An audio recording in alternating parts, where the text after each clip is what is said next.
Hello and welcome back. In this video, I want us to learn about how to check the length of a tuple, okay?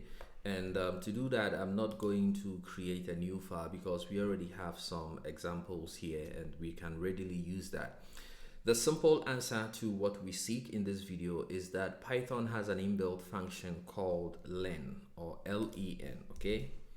So if you call len and you pass in a collection data type, Python is going to tell you how many items there are in that collection data type. So the len function, even though we are learning it under the tuples section, it is still going to be applicable for all the other collection data types that we'll be learning about in the future. Okay, so if I want to check how many items there are in the cyberpunk tuple, all I need to do is to call the len function and pass in the tuple to it. And so because we want to print it out, I'm going to do print and then I'm going to bring this one here.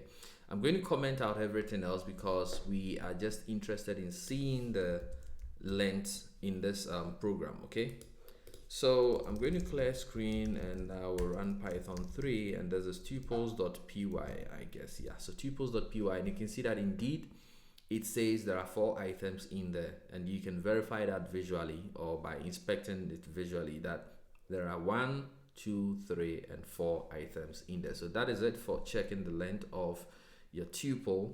It might not make sense why you ever want to check the length of your collection data type now, but when we learn about looping and how to assess individual items in your collection in a loop, then the length function becomes useful. So let's take a quick pause and I'll see you in the next video.